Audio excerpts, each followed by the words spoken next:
All right, welcome everybody. We are Bitachon Blast number 10, focusing on Wings of Faith. I spoke to the Rebbitzin this morning, and the Rubenstein family had many challenges. Obviously, Rav Usher passing away young is one thing, but the loss of their 7-year-old granddaughter being hit by a emergency response car is definitely very, very tragic situation.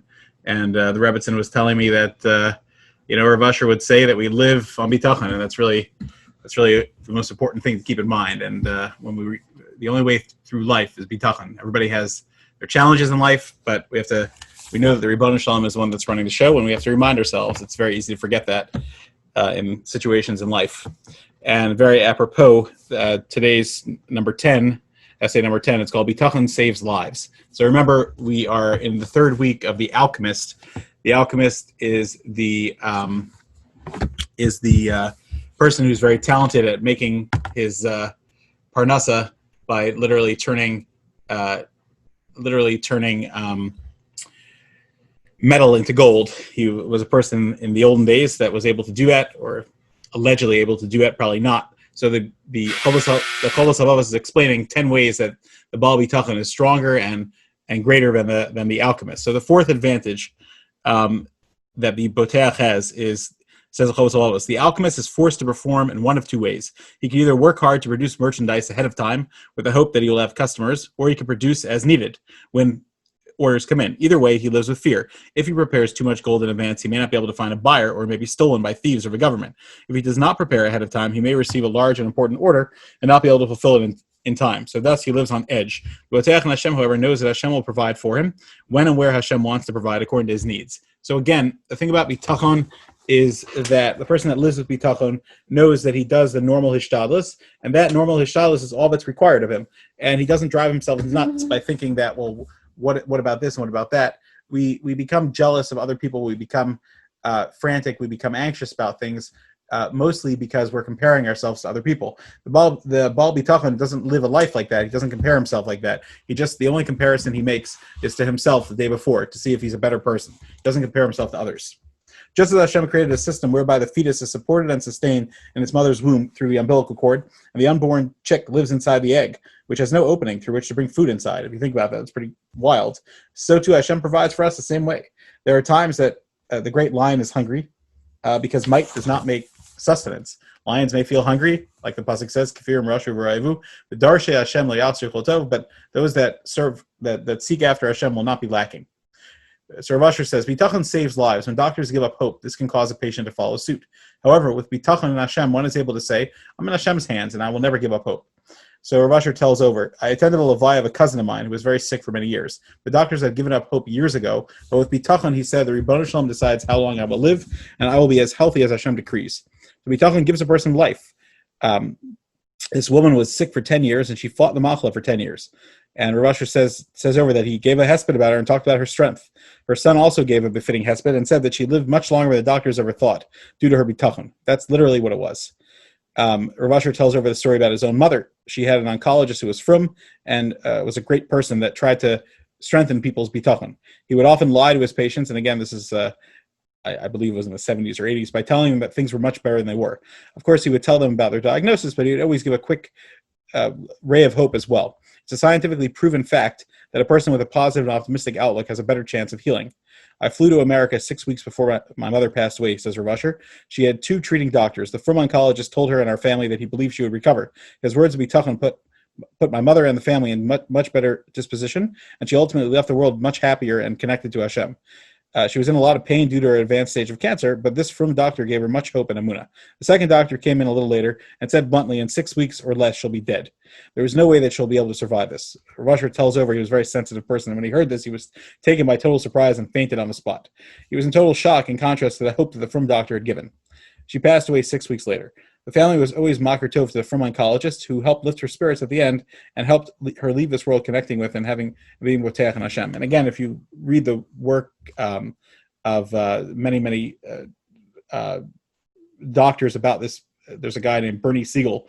He's very famous. He's a surgeon, and he studied the fact that when doctors tell patients that they're going to die, or that things are risky, or that they're going to have side effects, that's usually what happens, and a lot of it is subconscious. One benefit of bitachon is a physical response to our positive outlook. And the second benefit of meriting Yad Hashem to bring the refuah. Bitachon adds years to a person's life. It adds comfort and tranquility. Without bitachon, one may give up hope, which only brings greater pain. And our job in life is bitachon. The Gemara at the end of Mako says that tzaddik be'emunasa yichya. It says that each person tried to summarize the Torah. So David HaMelech came and he put the Torah's precepts on 11 or 12 things, the Gemara says. And then Chavakuk came, V'amidam al achas. What did he say? He said, tzaddik be'emunasa yichya. So when we read that, how do we translate those words? So Chavakuk, first of all, if you think about who Chavakuk was, he's one of the Nevi'im in Treyasar. So Chavakuk was a boy who had died. He literally had dropped dead. And even though, what's his name? Elisha had been staying at his mother's house, and she demanded to have a son, and she said, I have no son. So he told her that Be'ez Kazos, Ba'at Chovek Spain, you'll be hugging a son next year, and this baby was born. And what happened was, eventually, the son died. And Elisha performed Tchiyas HaMesim on this Navi, Chavakuk. There's a lot more to the story, just as Eliyahu had performed Tchiyas HaMesim on Yonah HaNavi, which is a whole topic in itself. So Chavakuk was resurrected, I believe, by Elisha.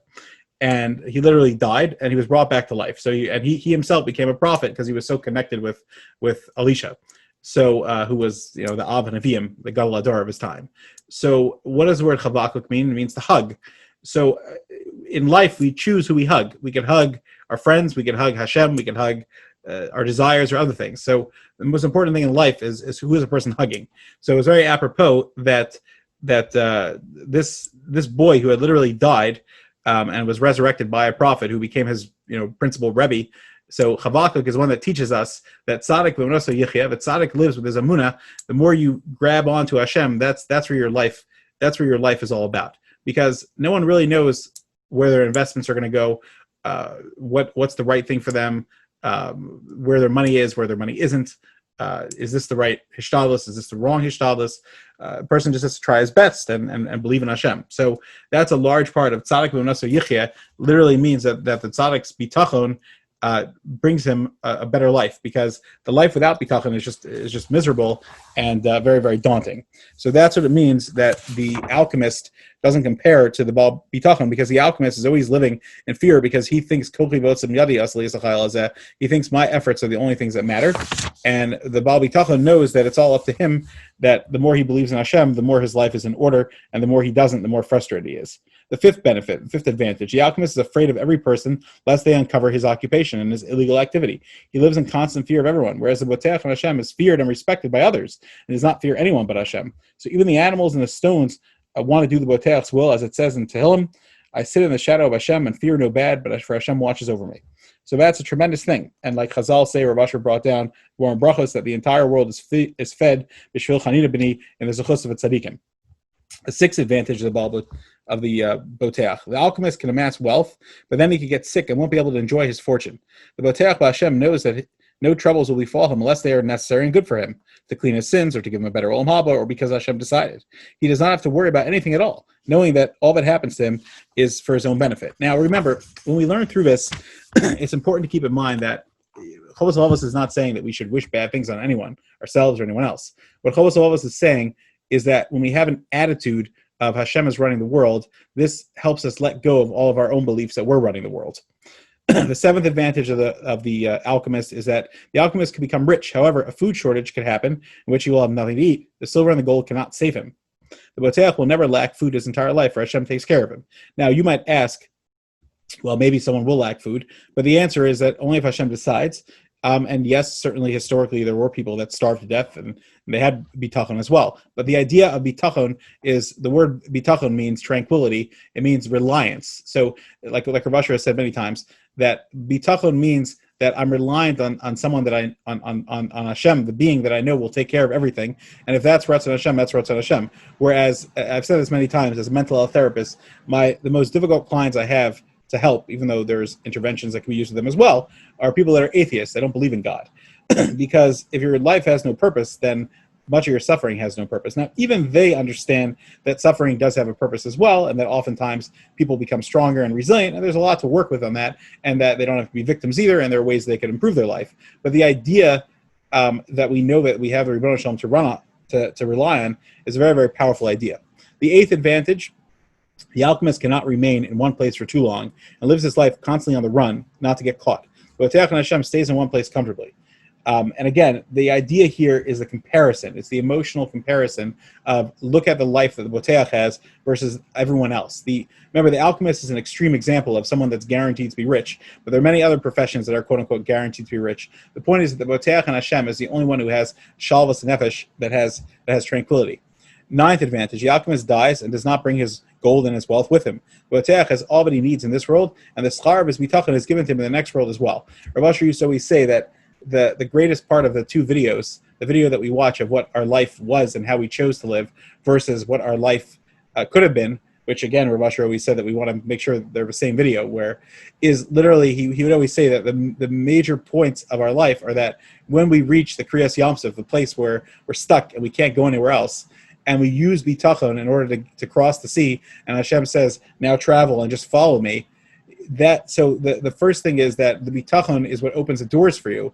But the second thing is that the greatest reward you get is for having the bitachon. So it's a double reward. The bitachon is what makes your life better, and you get a reward for having bitachon in Hashem, and that's a phenomenal thing. The 10th advantage, and the final one: if the alchemist is ever caught, he will be executed because of his actions that are false and a forgery and a contradiction to the government's regulations and monetary and currency. Hashem is not happy with his actions and may expose him as well because he's doing something that's illegal. But when the Boteach's bitachon is publicized, his stature will only be elevated and he'll be respected. Others will wish to learn from him and be in his proximity. Hashem loves him as well. Much good will come through him to his city, just as the city of Tzor was saved in the merit of Lot's full faith in Hashem. Hashem hates trickery, forgery, and lying, says Rav Asher. He is Chosamo Emes. His signet ring is truth, Shabbos 55a. And since the entire business world, Rav Asher always said, is sheker and genevas das, the saying goes, sof ganav l'tliya. The thief ends up hanging. The thieves will get caught and will pay. That's a famous expression. We don't really know what the source of that is. But anyway, sometimes people get hide for years, but it always catches up to them. I mean, sometimes people feel guilty for what they do, and that also catches up to them. Madoff scammed people for years and finally got caught, was sentenced to 150 years in jail. Look at the recent mass murder in California. After 40 years later, he's finally caught. We learned how bitachon provides a better life in this world than the alchemist has. Next, we discuss the benefits of bitachon in the monetary and spiritual realm. I want to share one story about bitachon and money. Says Rav Asher, I began teaching in 1970. There was a bacher in my yeshiva named Moshe, who was a Yassim Rahman Litzlan. His parents had been killed in a tragic car accident. I was aware that his grandfather was one of the richest men in South Africa, and only later found out that his parents had left him and his sister a fortune as well. He was excited about learning, but a number of his rebbeim told him that he needed a tutor to help him catch up on some of his learning skills. Moshe approached me and asked how much I would charge him to learn with him.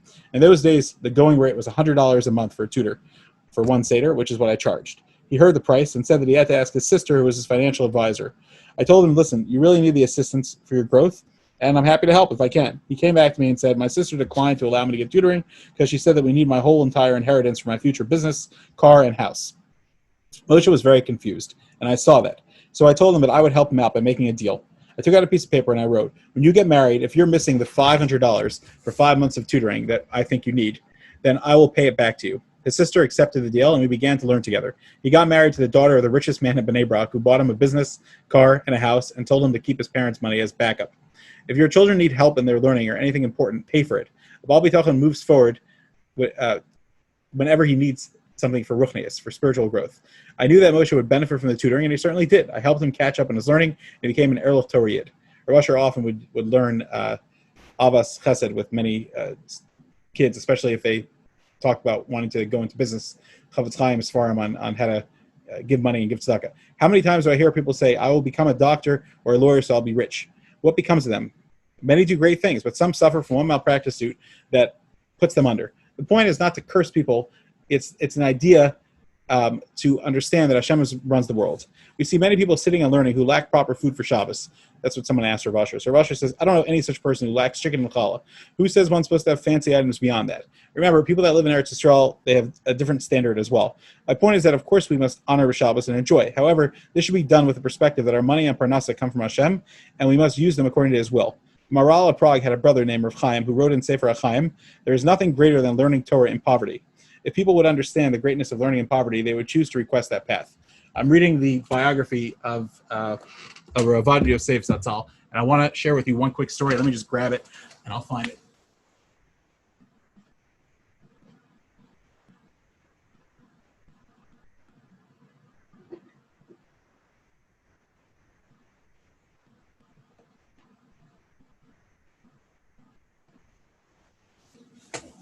Many people know of Rav Ovadia as a chief rabbi of Yerushalayim, and living in riches. And at the end of his life, he certainly did have a lot of money to support his family and everything else. But he lived in abject poverty to the point that he literally, there were times that he literally had nothing. And his Rebbitzin was a very dedicated woman, and she always made sure that the family was taken care of.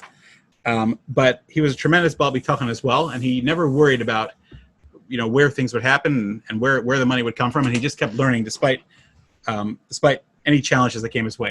And one thing about him that is really, really fascinating is that he was a tremendous Baal Bitachon in Hashem.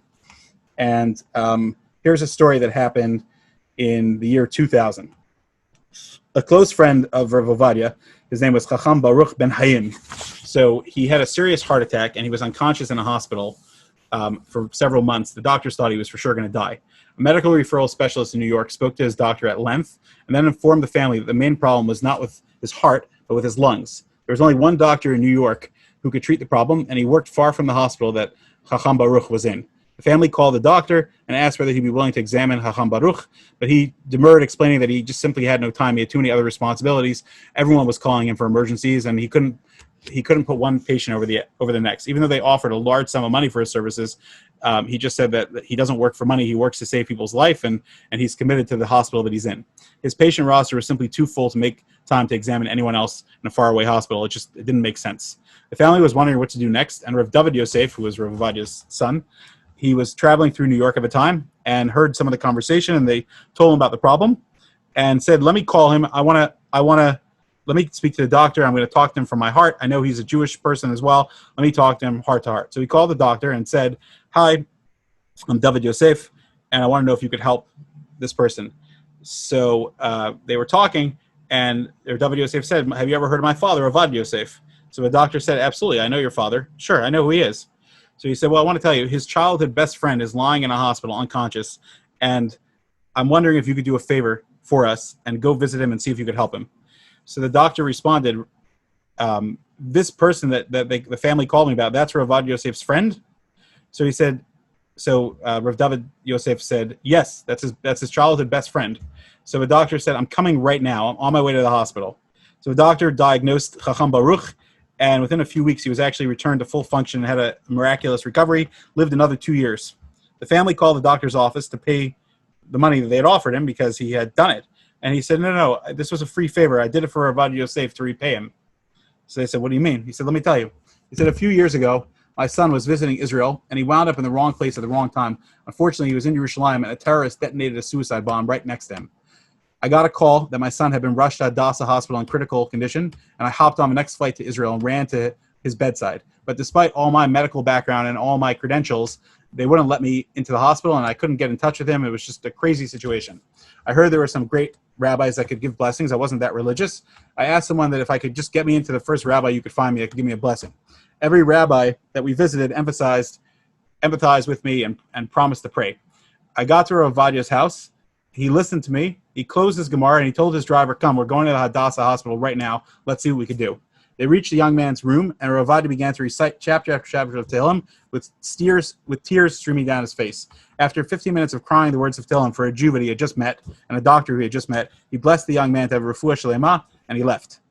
My son had a miraculous recovery, the doctor said, and Rav Vadia Yosef, who was truly engrossed in his learning when I walked in, if he was willing to drop everything to get to my son's bedtime, don't I owe him the same thing in return for his friend as well? So Rev David Yosef told over the following thing. He said, when I told my father what happened, he was overwhelmed with emotion. And he said, who would have thought that my visit to a boy's bedside, which I felt was the right thing to do, would have led to my best friend Chacham Baruch's recovery as well. So we never know where one kindness that we do could literally impact someone else. But that's bitachon. Bitachon means I do what's right because I'm a Jew, and the Rebbeinu Shalom does the rest. We should be zocha to live our life and the rest of our week inspired by that blast, doing the right thing and letting Hashem do the rest for us. Have a good night. Amen. Amen. Sure. Good.